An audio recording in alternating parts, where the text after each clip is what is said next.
How much did you make so far? Sitting at around 210K. But the one criteria over everything else you should be pushing for, in terms of like looking for a product, is.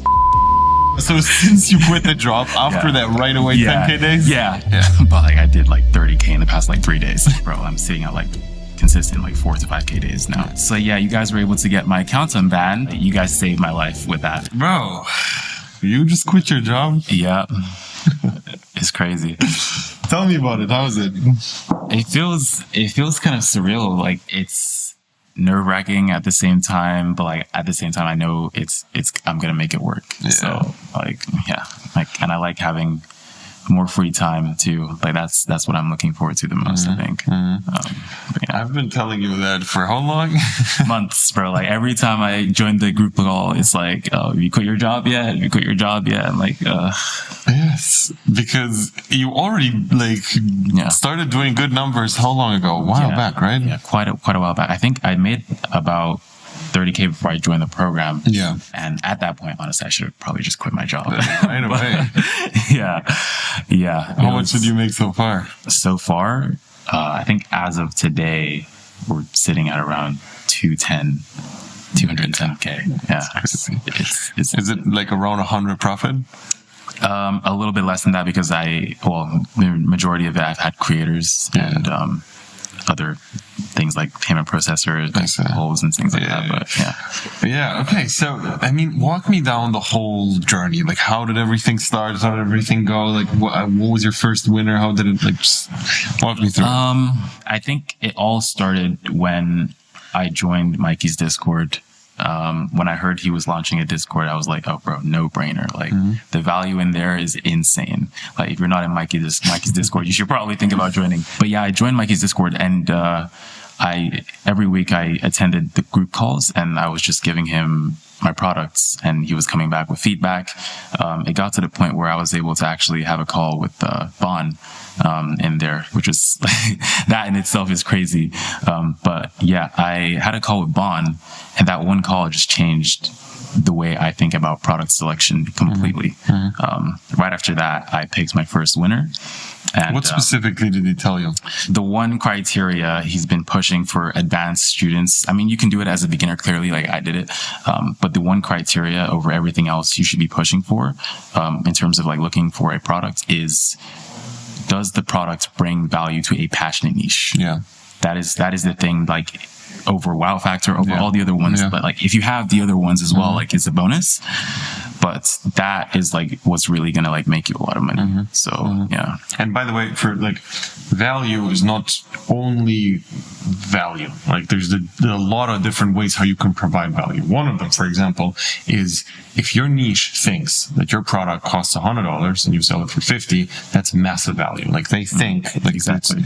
So like it could be problem solving. It could be like a crazy wow effect in the niche and they want it. There's 10 different ways how you can provide value in the niche, but I couldn't agree with that more. I think like specific passionate niches are the best way to go. They always convert the best. 100%. Yeah. So yeah, okay. You pick the product. You make your first like money. What happens then? Obviously, at this time, I'm still working my job. Yeah. So recording 3 to 4 videos a day, it's tough while working a 9 to 5. So I come to Mikey, I'm like, bro, I need some help here. And Mikey's a G, bro, by the way. Like, shout out to Mikey. Like, he hooked me up with the best of the best creators. And I handed off my account to them at like 23K, sitting now at like over 80, almost 80K followers, which is just wild. And yeah, it's to have that opportunity as a beginner. Like it's like not something a lot of people get to have. So I'm very grateful for that. And like, we're really chill. Like they're kind of like friends now to me. Like we're pretty much like business partners at this point. Like that's what I consider them as. But yeah, it's crazy. It is. So you get the creators, like walk me through the whole process of how things go. So at the beginning, obviously I just ordered my product to their house and they're asking me a bunch of questions about the product. It was kind of difficult to get them set up, but once we were able to get things rolling, then it was a bit more smooth. So I would typically just tell them how to do a couple of videos like a bit better as to how like I would do it. Yeah. And I would just review their videos for them. And yeah, eventually I didn't need to do that anymore. And they would just start pushing out banger content ideas like by themselves. And it was the really cool thing about it though, was when I was able to like describe a video to them, and they would make it how I envisioned it in my head, like perfectly, like 1-to-1. Yeah. And it would go viral too. That was the most insane bit. Like it was crazy. No, I love that as well. I love when like somebody we were working with, you just say something and they do exactly that. Yeah, that's the best. It feels so good. Yeah. It feels so good. Yeah. Okay, so you get to like right now 200K. At that point, you quit your job at around 200. Yes. Okay. Well, actually, it was about 170. Yeah. But like I did like 30K in the past like 3 days. Bro, so since you quit the job after that right away 10K days? Yeah, bro. It was the craziest thing, like some kind of divine timing or something. Like right after that, like I just did boom, 10K day. Day after that, 10K day. Yeah. And then 7K day. And then, bro, I'm sitting at like consistent like 4 to 5K days now. So it's like, well, bro. No, it's great. But like, I think one really important thing you have to keep in mind, the moment you quit your job and you did it so late that it's a tough transition. I promise you just did it. Like you just literally like this week, right? Yeah. It's going to be very difficult to fill in your time productively. Like this is going to be a massive struggle because you're used to having a few hours a day and you get things done and it works and it's all great and fine. Now you have your full time. Like you literally have 10 hours a day that you could work. There's no way you instantly transition to that. It's impossible, right? So you have to work your way up into that point. Yeah. And I think it's going to be the most important part to understand what changed with having more time. Like you just got gifted 8 hours a day. Yes. And you have to use them. Yeah. You know, it's not easy at all. Yeah. So yeah, I don't know how I'm going to do it. How was it the last few days? Last few days has been amazing. Like the thing is, I just wanted to go outside. Like I don't think you guys get it. Like when you have a 9 to 5 and you're doing drop shipping, you don't go outside ever. Like you don't see sunlight, and it's the thing that's like I'm just really grateful for now. So it's okay. Go outside as much as you want, but the times where you had your 9 to 5, that's the time you do dropshipping now. From the 5, after 5, do your thing. But before, don't. The job stays the job. You know, now it's just a different one. And you're telling me how you're not using the calendar properly yet and these things, but you have to start. Like right now, this transition phase is gonna either spiral you up or down, and you're gonna see how you're gonna fall into this pit if you don't do shit, and you're gonna like sitting there for 10 hours and kind of doing things but not really trying to figure it out but not making things work and scrolling on Instagram doing bullshit. It's just like the worst feeling possible. The main thing is like start using the calendar properly, and then also when you're done working, go. Don't sit in front of a laptop just to sit there. This is the most important part, you know? Don't try to pretend you're productive about nothing. And, we were talking about this yesterday, but like, I think it's really important to focus on what tasks you have versus the hours you work. This is like way more important. So what do you think? What are your tasks currently? Getting my product up on Amazon. We're trying to work with the supplier to ship them out to the Amazon warehouses. And also starting up things like Facebook ads, TikTok shop. We're really trying to scale and like make this product that I currently have like an actual brand. So a lot of work involving that. 100%. Also, one more thing I think you should put a little more time into is the store stuff. Like at that level, making 10K a day means you're losing around 3. Not optimizing the store. Like it could have been 13 for it's free. It's literally 3K extra profit, you know? So, I think like just the little things I told you yesterday, just add that, add like another few things. But the process of starting to split tests is going to be massive. And I think like it's very productive to take an hour a day, to take 30 minutes a day, to just think, what are the split tests which need to be implemented? What are the things which might be interesting to the customers? So what can you offer extra? What different variants are out there? And these are things which like most people don't think about. When you make money, people are buying your product because that's the only product you have. But if you add a premium version, if you add a cheaper version, if you don't know what they actually want, it's just, you just put a theory out. This is the best product. This is what you put out. You don't know if the next product you're going to put in there is going to convert 10 times better or 10 times worse. And this is what you have to find out, you know? So it's very important to take out like the guesswork of the beginning phase and actually focus on it, because high scale means high loss if you don't. And this is like, got it. So did you tell your parents about quitting the job? No. No, I haven't told my mom yet. So if you're watching this, sorry, Mom.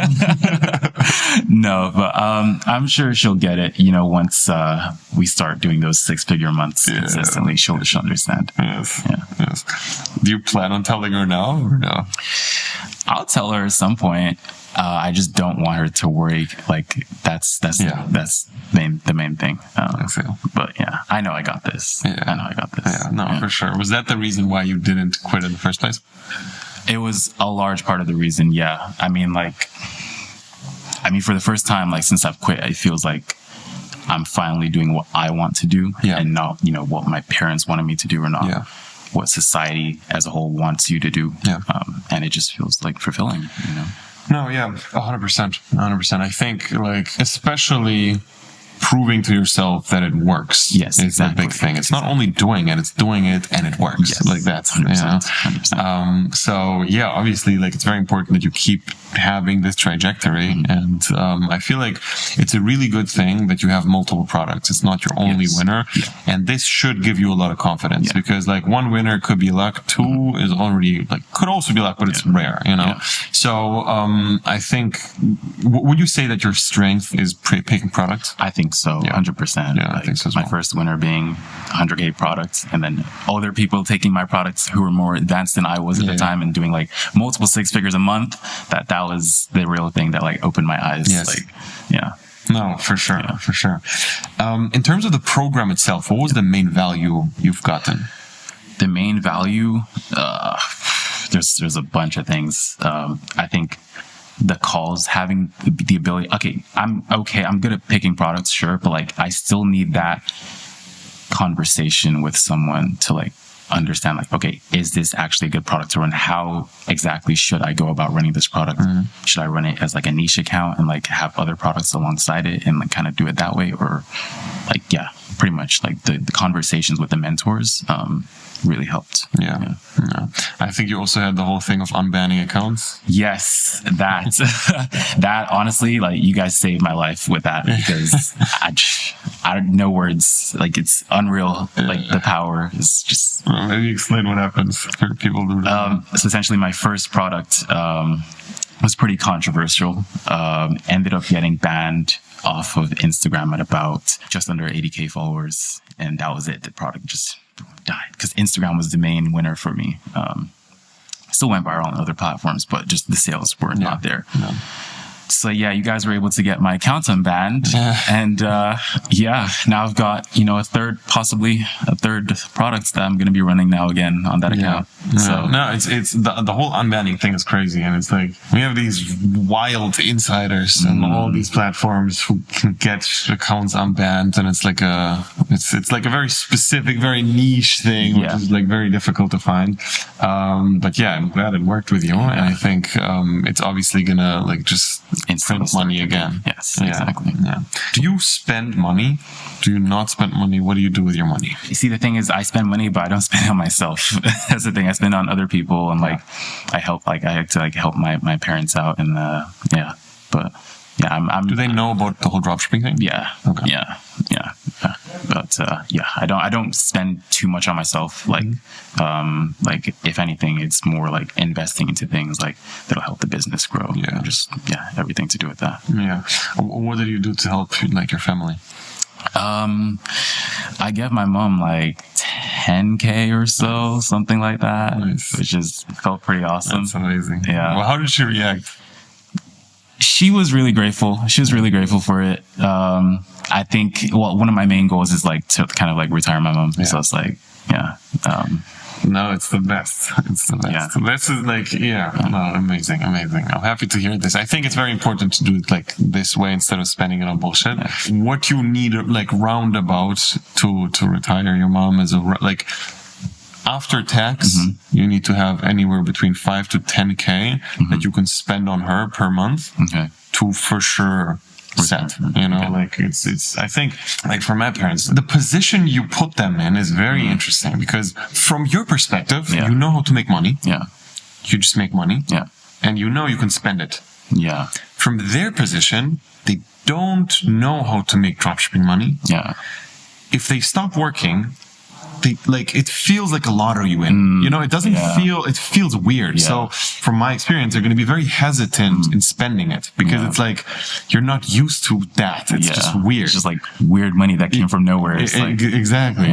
Like especially the whole, like people from Soviet Union, like Russia, like my parents, it's just, it's a very different mentality. It's just like, all right, I have money means I have to save money. It's just, that's the mentality that a lot of people have. Like, they'd rather save it than like, I don't know, put it towards something like a business. But do you have any other specific goals in terms of money? What's the plan for this year? Where do you want to be in the end? I see. At the beginning of this year, I said to myself, I wanted to do $1 million in revenue. So I think that's my main goal. Like across all my stores, I wanted to be at a total of like $1 million in revenue. I feel like it's possible. I feel like it's, especially with like what I'm doing now.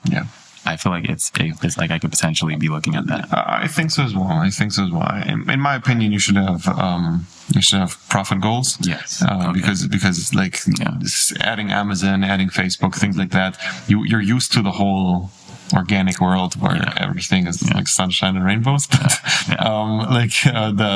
revenue can be boosted very fast. You can make $1 million this year easy, but the profit is not clear, So I think the goal should be more surrounded by profit. But I agree with you. I think you can get there, and like the realistic profit goal at $1 million is anywhere between like 300K to 400K. And people might think you can scale at 50%, and that's not really true. Like you can't. Like organic, exactly. Organic is 50% usually, sometimes 70%. But on super high scale, usually it's going to be a creator taking off and things like that. And there's going to be other things. So there's a few people who made 50-60% margins at $1 million, but it's not that common. So that's that. But other than that, the day to day, what do you think? Like, walk me through your days. My days now? Or my days when I get back from this trip? Well, after this trip. After this trip? By the way, did you say you quit the job because of this trip? Yeah. Sasha just messaged me. He was like, yo, bro, do you want to come down? I was like, oh. And it's like, I might as well just quit now. Like, I'm just... But if you wouldn't, I would be yelling at you for 2 days straight. I know. So my day-to-day now is pretty boring. It's a lot of just talking with my business partners, and just kind of like going back and forth with like suppliers and fulfillment companies and factories, and trying to get our product to like be branded and be an actual like good product. So that's a lot of what it is right now. It's not like so much because we have a team of creators who are making content for us. So like it's a lot of like back end stuff for me. And now like I'm obviously going to be starting to like optimize the website a little bit more, and starting things like Google ads, Facebook ads, TikTok shop. Nice. No, I think these obviously are the main things you can do. There's not that much. Like you could do new products and stuff like that, but I think you're sitting on a fucking gold mine. Like I think so. So, like I see a lot of potential in it. Yes. In terms of like your to-dos versus what your creators do. Now you said that the creators mainly focus on the content. Do you also give them other tasks, or is it mainly that? Sometimes I get them to take product pictures, especially for this product. I think we need like things like instruction manuals and, so it's mainly just things to do with the products because they obviously have the products. I don't have it anymore. So yeah, anything to do with like media and the products that I typically get them to do. Obviously, as I said earlier, I'm in the current process of like bringing my products to Amazon. Doing TikTok Shop simultaneously and fulfilling through Amazon, is that something you would typically recommend to do? Yes and no. Like it's a starter move, but long term, no. Like long term, you should have inventory and doing it like through the TikTok Shop warehouses. Yeah. Like long term, you should. Now with the Amazon thing, Amazon's crazy. Like Amazon is insane. The conversion rates on Amazon are so much higher because people just trust it. Like people trust Amazon so much more. And like my product's perfect for it. So it's a no brainer. No, for sure. Like how far along are you in the process? We literally just started. So we ordered the inventory literally today. 1,000 pieces. So that's currently getting made in about 30 days. That'll be shipped out to the warehouse. And how many different viral organic videos would you say I need to have first before starting something like the hybrid organic Facebook ads model? It's not about the amount of viral videos you had. It's more about the conversions per million views. Right. And if it's Facebook friendly and if it works with Facebook in general. Because there's some products which are just good on organic, not good on Facebook. And there's the exact opposite as well. So if like your product is good, your product is good for Facebook, and I'm telling you right now, it's good. Like if you do things properly, you're gonna crush. There's no number. In my opinion, it's more about having good content, a good product, and a good store. The rest does not matter. Like the rest does not matter. It doesn't matter how many viral videos, nothing. So it's just these three things, and you have two of them. You have good videos and a good product. Just need to optimize my store. But that's for later. Like you don't need to do that before you start. You know, it's gonna be it's good enough to start. It's not good enough to scale, but it's fine. Like you can do it while you scale. So I think the Facebook stuff is going to be the next move, but also keep in mind that you have a pretty strong team, and one of the main goals you should be having is figuring out how you can get everyone to work more. Because if you would look at their calendars, how many people do you have? About seven total. Okay, so you have 7 people who could potentially work 8 hours a day. That's a lot of hours every day. The problem is, obviously, as in any regular business, if you don't manage things properly, that you don't cap them. The cap is lower, you know? So one of the biggest leverage activities you have is making sure that they stay motivated, making sure you look at their calendar and make sure that things go well. And I think you should also be leading by example and also do the calendar properly yourself. You're right. I do. So because just you optimizing the calendar, understanding fully how the calendar works and how to fill it in, then you can look over theirs, and all of a sudden you have you plus 7 people who are more productive. And on a small scale, if you just do it by yourself, already there it makes a difference. If you do it 7x, that's massive. It's going to be crazy. So just thinking about that, thinking about how they can help you in every possible way, and just filling in their time. Because like you have to be thinking personally, lose an hour, you lost an hour. If all of these people, if you didn't give the right instructions and all of them lose an hour, you lost 7 hours. That's a lot. That's a full day already. Like a full working day lost just because 1 hour was not properly managed. And that's a lot. It's a lot. I see what you mean. I see what you mean. So basically I need to organize myself and organize my team. Exactly. Organize everyone. And then also on top of that, like just understanding the details start to matter more and more on scale. And 7 people, 10K days, like these things it's not amateur stuff, you know? So if you don't manage it properly, you're losing out on these extra percentages everywhere. And it makes a massive difference. Massive one. That's the thing. It still feels like I'm an amateur, but but the numbers and the things are not. It just moves so fast. Like it's crazy. It's crazy. For sure. Do you feel different now that things are working, like with the money? Like, how do you feel? In general, I just feel a lot happier. Because like I'm good and like I know I'm gonna be good. So yeah, I think that's the main bit. That's the main thing for me. I just feel like just smile a lot more now. Yeah, before when I was making videos, I wasn't making any money. Obviously, I wasn't smiling, but you know, I got through it, and it was all worth it now. Yeah.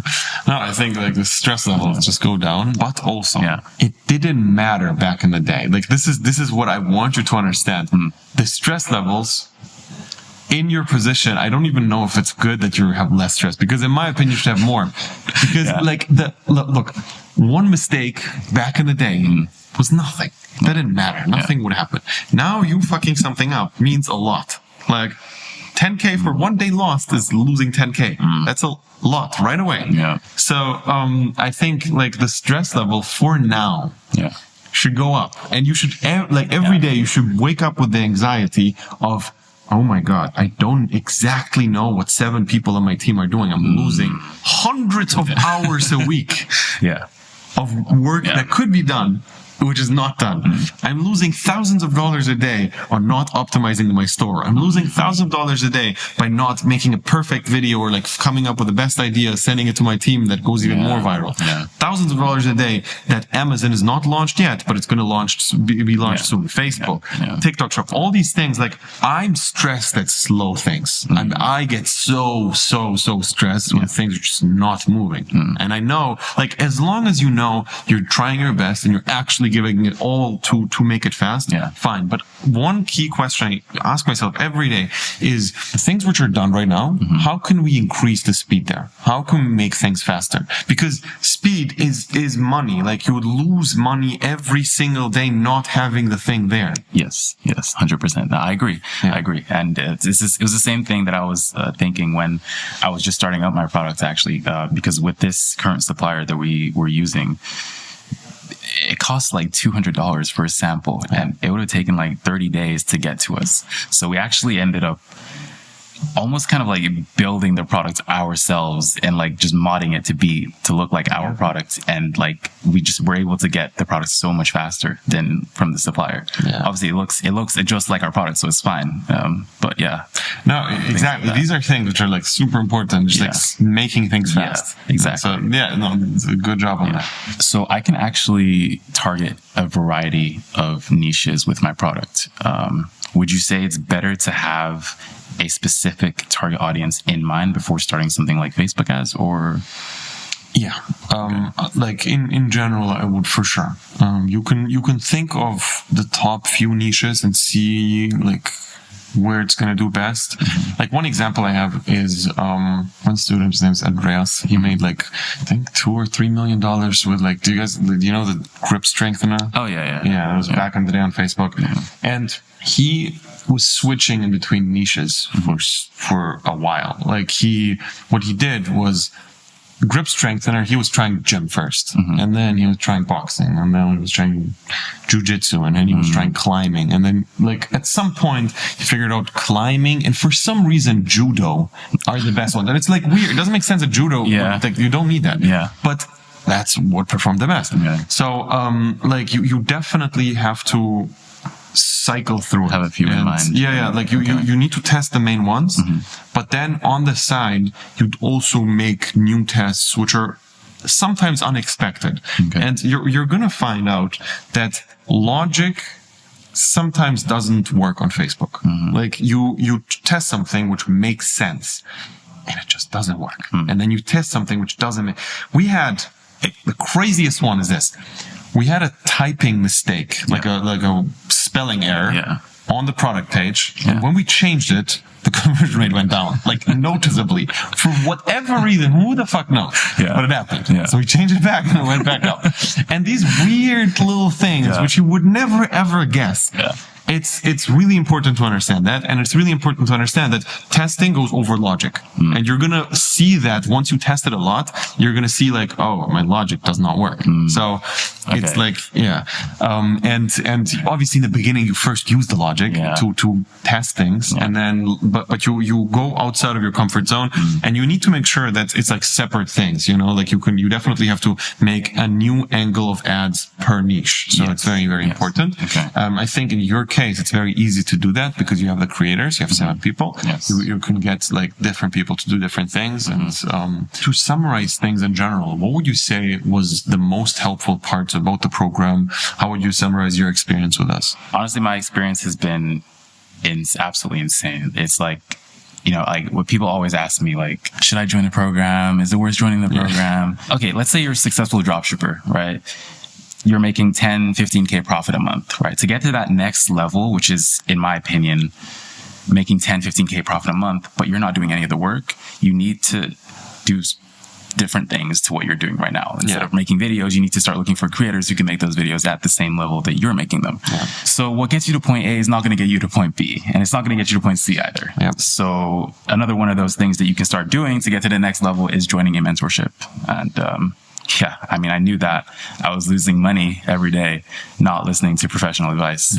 It's like a cheat code. So No, 100%. And it doesn't matter if you're starting out or if you're advanced. If you're advanced, it's like you shouldn't even think about it, because if you make 10, 20K a month, I guarantee, if you join and talk to us for 1 week and ask us the right questions, we're going to figure out what issues you have in the business. And there's going to be one little change in the first week where we're going to add a few $1,000s in profit forever a month. Now, that cheat code, like that one trick, is going to stay forever. The program costs once. And that's the difference. So I think it's like really important to understand that like not having advice is like very expensive. Now, if you're a beginner and if you're just starting out, don't know what you're doing at all. So it's like it's very easy to go off into the wrong trajectory. So, in my opinion, there's no real scenario where you don't need help. I can't think of one. So yeah, that's that. And if you're interested, you can click the link below, sign up for a call. We can see if it's a good fit. But at the end of the day, you're going to have to put in the work. Like it's not easy. You need to understand organic dropshipping. It's tough. Like every single day, you're going to have to put in the work. And at some point it's going to pay off. But until then, it's going to be very frustrating. And if you're willing to go through that, then we can start working together.